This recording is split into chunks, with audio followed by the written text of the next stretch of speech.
আমার চ্যানেলে তোমাদের সকলকে স্বাগত। আজ আমরা ক্লাস 9-এর রায়ান মার্টিন প্রশ্নপত্রিকা থেকে ভূগোলের তৃতীয় পর্যায়ক্রমিক মূল্যায়নের চতুর্থ স্কুল সলভ করব।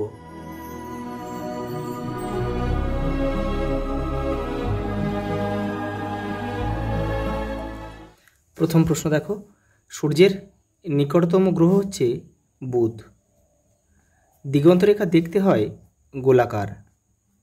পৃথিবীর আবর্তন গতিবেগ সবচেয়ে বেশি নিরক্ষরেখায়। প্রতিটি অক্ষরেখা পূর্ণবৃত্ত। পৃথিবীর প্রমাণ সময় ধরা হয় যে দ্রাঘিমার সময়কে, তা হলো 180 ডিগ্রি। ভারতের সর্বোচ্চ মালভূমির নাম হচ্ছে লাদাখ। শিলায় মরচে পড়ে যে প্রক্রিয়া, তা হলো অক্সিডেশন। পরেটা দেখো, মাটি ক্ষয় প্রতিরোধে একটি গুরুত্বপূর্ণ পন্থা হলো এটা হবে কিন্তু এটা মানচিত্র হবে না, এটা হবে মালচিং হবে। এটা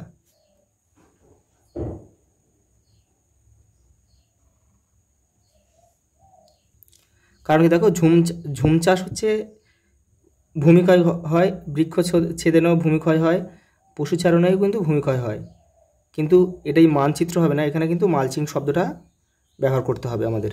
পরে দেখো, সুনামি সৃষ্টির মূল কারণ সমুদ্রের তলদেশে ভূমিকম্প। ভারতের বৃহত্তম খনিজ তেল উত্তোলক রাজ্য হচ্ছে মহারাষ্ট্র।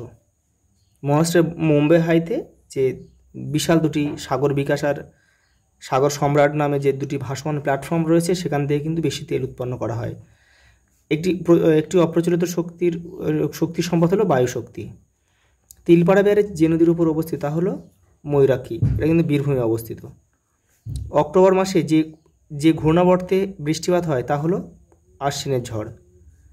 যে স্কেল সর্বজনীন, তা হলো ভগ্নাংশ সূচক। পরেটা দেখো, বিভাগ খ। দেখো, শুদ্ধ অশুদ্ধ দিয়েছে। দেখো, পৃথিবীর নিরীক্ষ ও মেরুব্যাস সমান, এটা কিন্তু অশুদ্ধ, এটা ভুল। আন্তর্জাতিক তারিরেখা পূর্ব পশ্চিমে বিস্তৃত, এটাও অশুদ্ধ। এটা যে উত্তর দক্ষিণে বিস্তৃত। এটা দেখো, হিমালয় পর্বতে জীবাশ্ম দেখা যায়, এটা শুদ্ধ। রেগুলির থেকে মাটির উৎপত্তি হয়, এটাও শুদ্ধ। দেখো, একেবারে শূন্যস্থানটা দেখে নাও। শতক বর্ষ 400 দ্বারা বিভাজ্য হলে অধিবর্ষ হয়। শতক বর্ষ মানে যেসব বছরের শেষে একাধিক শূন্য রয়েছে, সেগুলোকে আমরা শতক বর্ষ বলি। দেখো, গ্রিনিচের সময় নির্দেশ করে ক্রোনোমিটার ঘড়ি। ভঙ্গিল পর্বত গিরিজনী আলোড়নে সৃষ্টি হয়। যান্ত্রিক আবহবিকারে শিলার শুধুমাত্র আকৃতিগত পরিবর্তন ঘটে। দেখো, এবারে রয়েছে সত্য মিথ্যা। দেখো, নেভেলি ভারতের বৃহত্তম পিট কয়লা খনি, এটা কিন্তু অশুদ্ধ, এটা হবে কি লিগনাইট কয়লা খনি। পশ্চিমবঙ্গের উত্তরে অবস্থিত প্রতিবেশী দেশ হলো সিকিম, এটা কিন্তু অশুদ্ধ, এটা হবে সিকিম কি, এটা রাজ্য কিন্তু দেশ নয়। স্কেল হলো একটি অনুপাত, এটা শুদ্ধ। প্রকৃত দূরত্ব ও মানচিত্রের দূরত্বের অনুপাত হচ্ছে স্কেল। দেখো, এটা শূন্যস্থান ছিল। এবারে রয়্যাল বেঙ্গল টাইগার হলো একটি অদ্বিতীয় সম্পদ, কারণ এটা আমাদের পশ্চিমবঙ্গের সুন্দরবনের ম্যানগ্রোভ অরণ্য ছাড়া কিন্তু এটা কোথাও দেখা যায় না। পশ্চিমবঙ্গের পশ্চিম থেকে পূর্ব দিকে উষ্ণতা হ্রাস পায়।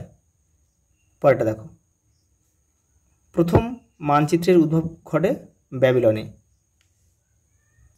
পরেরটা দেখো, কেউ কিন্তু তীর চিহ্ন দিয়ে মেলাবে না, দেখে নাও। সাতপুরাকে হচ্ছে একটা স্তূপ পর্বত, তাহলে আমরা এখানে 1 লিখব। তারপরে দেখো, উল্কা হবে কি অপার্থিব বিপর্যয়, উল্কাপাত, তাহলে এখানে আমরা 2 লিখব। দেখো, জলদাপাড়া একটা অভয়ারণ্য, 3। আর যেটা পড়ে আছে দেখো 4, এটা 1:50,000, এটা কি ভগ্নাংশ সূচক স্কেল। দেখো, মান 1-এর প্রশ্ন রয়েছে এখানে। দেখো, কোন ভারতীয় জ্যোতির্বিদ পৃথিবীর পরিধি নির্ণয় করেন? আর্যভট্ট। কোন অবস্থানে পৃথিবীর পরিক্রমণ বেগ বৃদ্ধি পায়? অনুসুর অবস্থানে, 3রা জানুয়ারি। সূর্যের উন্নতি কোণ সর্বোচ্চ হলে সেখানে স্থানীয় সময় কত হবে? দুপুর 12টা। দেখো, এবারে দেখো, কোন পাতসীমানায় দুটি পাতের সংঘর্ষ ঘটে? অভিসারী পাতসীমানায়। ভারতের প্রাচীনতম কয়লা খনি কোথায় আছে? রানীগঞ্জে, এটা পশ্চিম বর্ধমানে অবস্থিত।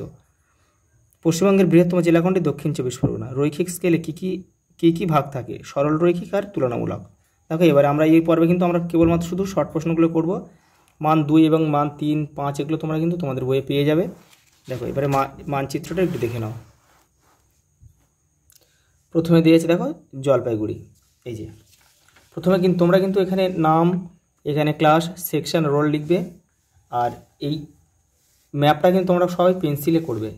আমি তোমাদের ভিডিওটা পরিষ্কারভাবে বোঝার জন্য কিন্তু পেনে করছি। দেখো প্রথমে দিয়েছে জলপাইগুড়ি, এই যে দেখো জলপাইগুড়ি, ঠিক এরকম পয়েন্ট করে তোমরা কিন্তু দাগ নাম্বার দেবে। দেখো পরেরটা কী বলেছে দেখো, ভাগীরথী হুগলি নদী। এই যে এখান থেকে গঙ্গা বাংলাদেশে পদ্মা নামে প্রবেশ করেছে, আর এখান থেকে এটা ভাগীরথী হুগলি নামে চলে এসেছে, বঙ্গোপসাগরে পতিত হয়েছে। এটা হচ্ছে ভাগীরথী হুগলি নদী। এই যে পরেরটা কী আছে দেখো, ম্যানগ্রোভ উদ্ভিদ অঞ্চল। এই যে আমাদের একদম দক্ষিণবঙ্গে রয়েছে, এটা পুরোটা হচ্ছে ম্যানগ্রোভ উদ্ভিদ অঞ্চল। এই যে 3 দাগ দিয়েছি। আচ্ছা নদীটায় 2 দাগ দেওয়া হয়নি, এটা 2 দাগ দিয়ে দিচ্ছি। পরেরটা দেখো হলদিয়া অঞ্চল। দেখো এটা হচ্ছে হলদিয়া অঞ্চল। এই যে হলদিয়া শিল্পাঞ্চল কিন্তু এইটা। পরেরটা দেখো সান্দাকফু পর্বতশৃঙ্গ। এই যে একদম উত্তরে রয়েছে দেখো, এই যে দার্জিলিংয়ে এটা। পরেরটা দেখো একটি সৈকত শহর, এই যে দীঘা। পরেরটা দেখো একটি তথ্য প্রযুক্তি কেন্দ্র কী রয়েছে, সল্ট লেক রয়েছে। দেখো এই যে একটি কয়লা খনি অঞ্চল, দেখো রানীগঞ্জ।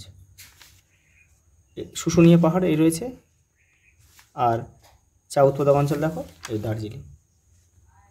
আজ এই পর্যন্ত, দেখা হবে পরের ভিডিওতে।